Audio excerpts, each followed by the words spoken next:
Sejam bem-vindos ao canal Terror e Nonsense. Aqui vai encontrar histórias diretos do baú maldito. É recomendável ouvi-las com fone de ouvido. Não deixe de curtir e nos seguir aqui, ajuda bastante o nosso canal. Vamos para as histórias.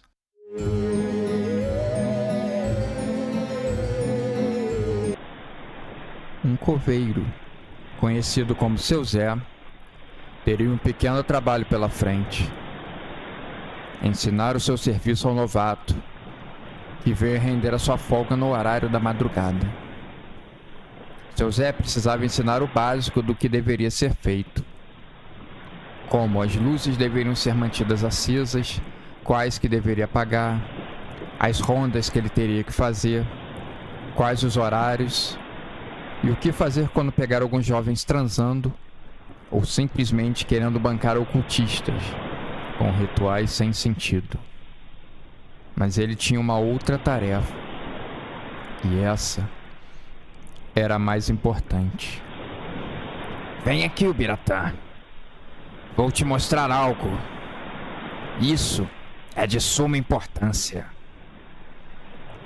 Seu Zé levou o novato até um canto meio afastado do cemitério. Mostrou para ele no chão de terra 8 covas rasas, com plaquinhas em cima. Em cada uma estava escrito Corpo 1, Corpo 2, até o corpo de número 8. Sempre que chegar no horário da meia-noite, isso, sem falta, você deve vir aqui e regar essas covas. Não me pergunte o motivo. Você não vai gostar da resposta. É só vir aqui e molhar. Estamos entendidos? O novato fez que sim com a cabeça, sem entender muito. Mas seu Zé notou que ele disse aquilo apenas para o coveiro parar de falar. Estava desinteressado no assunto. Não dava devida importância. As outras coisas certamente eram mais importantes. Seu Zé, antes de ir para casa, notou que o novato estava bocejando muito. Preguiçoso, pensou. Alguns anos antes, funcionava uma fábrica de roupas, a mais renomada do estado. Ficava localizada no centro da cidade. Um enorme galpão onde trabalhava quase 1000 pessoas. A confecção havia montado algumas lojas pela cidade. Vinham pessoas do estado e até do país inteiro comprar ali, para revender em suas cidades. Eram roupas de qualidade e com um preço muito acessível. A fábrica era a queridinha da cidade. O prefeito tinha muito orgulho dela. Mas como nem tudo são flores, algo aconteceu. Falaram que começou no ar-condicionado de um escritório. Uma pequena faísca que pegou na cortina. O fogo logo se alastrou. Como eram roupas e as divisórias de trabalho de madeira, o forro então com material altamente inflamável.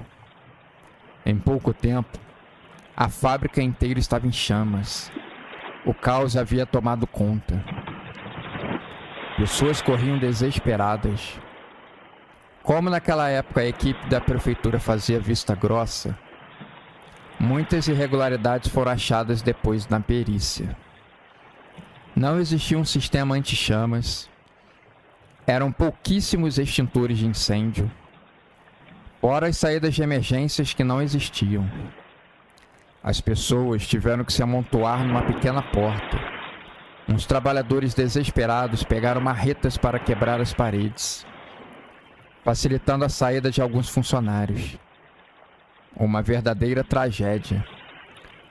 Mais de 200 pessoas perderam suas vidas. Algumas por ingestão de gás carbônico, outras queimadas, precisando do reconhecimento dos corpos. Uma lástima. Mas o que chamou a atenção da equipe de resgate foram 8 corpos achados em um canto. Eles estavam amarrados e morreram sem poder se defender, ou no mínimo tentar escapar das chamas.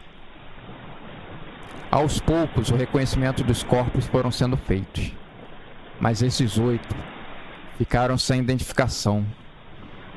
Não havia nada na base de dados sobre eles. Nenhuma família reclamou aqueles corpos. O dono da fábrica no julgamento disse que não conhecia essas 8 pessoas e nem imaginava o motivo de estarem ali amarradas. Era um grande mistério. Uma grande ala do cemitério comportou todas as vítimas desse trágico acidente. Os 8 corpos não identificados foram colocados em uma cova rasa em um canto do cemitério, apenas com uma plaquinha com seus números da perícia. Até hoje, algumas pessoas iam nesses corpos pedir uma ajuda ou uma bênção. Eles são considerados quase como que santos. Marcando mais o aniversário do acidente, um programa de sensacionalismo na televisão chamou um famoso médium que alegava ter contato com forças do outro plano espiritual. Fora perguntado para ele se sabia quais eram as causas daquele fatídico acidente. O médium, então, começou a contar a história daquele local. Antes que fosse montada aquela enorme fábrica, naquele terreno décadas antes, funcionava um famoso manicômio do estado. Naquela época, as pessoas eram submetidas a tratamentos pesados, choque, torturas, doses cavalares de remédios sem testes adequados. Eles eram cobaias, e milhares de pacientes haviam perdido a vida. Alguns indigentes, outros que a família tinha simplesmente os abandonado. Era praticamente um genocídio. A mídia e a prefeitura encobrem essas histórias terríveis que mancham a reputação da cidade. Mas os mais antigos conhecem essas histórias, e era cada uma pior do que a outra. E essa quantidade muito alta de mortos traz uma carga muito negativa para o lugar. Um ímã para problemas futuros. Uma pequena fagulha e tchau.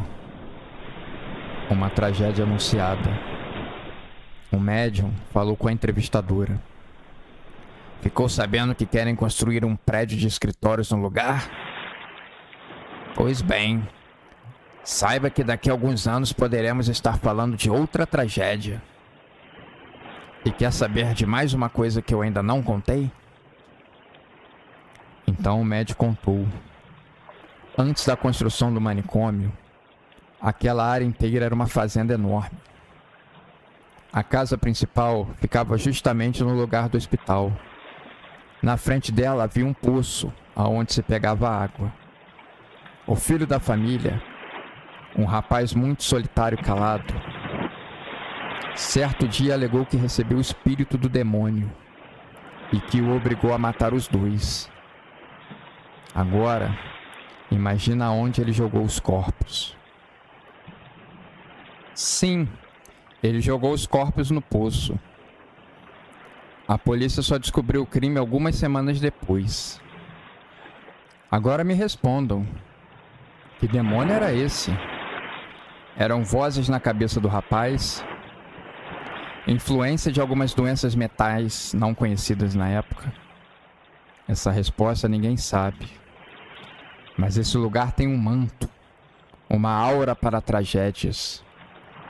O que esse lugar tinha sido antes da fazenda? Não temos esses registros, mas provavelmente não foi boa coisa. Enquanto a entrevista rolava, o coveiro novato dormia. Gritos começaram a ser ouvidos por todo o cemitério. Gritos de pessoas desesperadas e com muita dor. Gritos de lamento. Sombras começavam a descer pelas paredes. O coveiro, incomodado com algo, acordou assustado. Percebeu os gritos de lamento e lembrou que tinha que regar aquelas covas. Quando ele estava enchendo um pote com água, o regador havia sumido. Os gritos começaram a diminuir gradativamente, até desaparecer. Quando ele chegou correndo na cova, viu que o seu Zé estava lá, as regando. Tá vendo, seu preguiçoso? Essas pobres almas só precisam de um pouco de água para se sentirem confortáveis. Você gostaria que depois da morte você ainda sofresse com muitas dores em vida? Certamente eu não gostaria. Após finalizar o ato, seu Zé foi embora para casa. Precisava descansar para o trabalho no dia seguinte. O novato ficou olhando para aquelas covas e pensando: quem são vocês? Acho que ele não gostaria da resposta.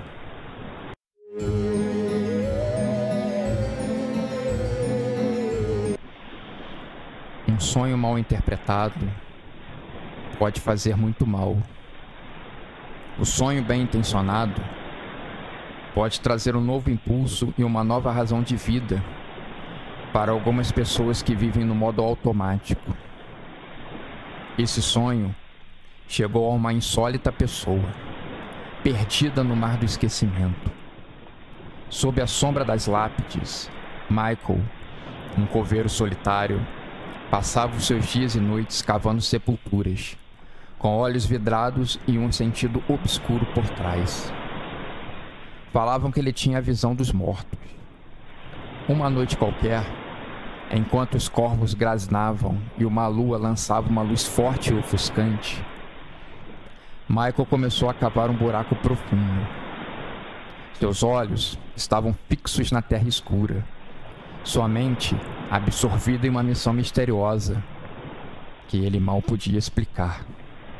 O coveiro era uma das pequenas celebridades daquela cidade, perdida no interior daquele estado abandonado pelas autoridades do país. Poucas pessoas de fora conheciam esse estado, até achavam que ele não existia. Quem passava ali perto via Michael focado em cavar aquele buraco. Fazia chuva ou fazia sol, ele continuava o seu trabalho. Só parava quando ele precisava cavar uma sepultura em outro lugar. Depois, ele voltava à sua tarefa importante.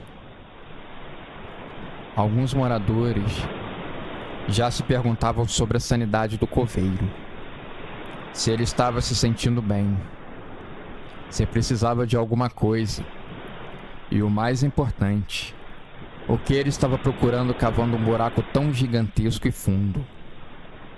Algumas pessoas olhavam desconfiadas de longe, sentindo uma aura de medo e fascínio, apertando firme seus corações. Conforme as noites se arrastavam e o buraco de Michael se aprofundava, estranhos eventos começaram a assombrar a cidade. Sons fantasmagóricos ecoavam através das ruas desertas. Sombras dançavam nas paredes das casas.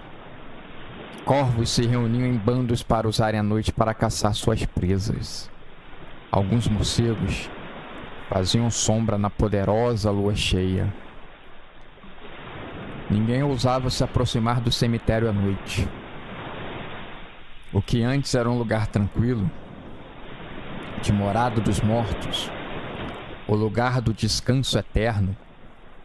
Com essa obsessão do coveiro, o medo da noite começou a tomar conta dos moradores, e eles ficavam se perguntando se Michael estaria realmente são. Alguns questionavam se ele tinha ficado louco. Então, durante uma enorme tempestade que assolava a cidade, trazendo algumas enchentes e transtornos, no meio de um grande rugido do trovão, o coveiro encontrou o que ele tanto procurava. Ele ergueu do buraco uma caixa de madeira antiga, enegrecida pelo tempo, contendo segredos antigos e sombrios que estavam enterrados há muitos séculos. Assim que ele saiu do buraco, com as roupas encharcadas e o olhar perdido de um lunático, ele arrombou o cadeado que estava enfraquecido com o passar dos anos. Dentro da caixa, ele encontrou manuscritos estranhos e objetos macabros, indícios de um culto antigo que estava adormecido e enterrado sob o solo sagrado do cemitério por muitos séculos.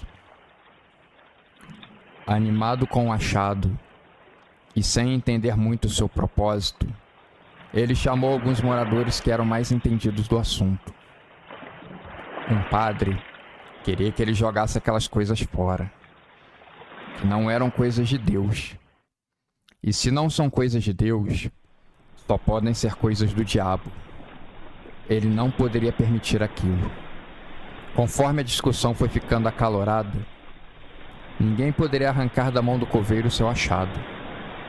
Então, ficou decidido que um especialista seria chamado para interpretar as palavras no manuscrito e o que seriam aqueles objetos macabros que estavam junto. Michael topou essa decisão e levou a caixa para casa. Se remexia na cama. A verdade estava querendo se revelar para ele. Conforme ele adentrava ainda mais no mundo dos sonhos, uma escuridão profunda e ancestral se apoderou dos seus pensamentos, o envolvendo com garras frias e cruéis.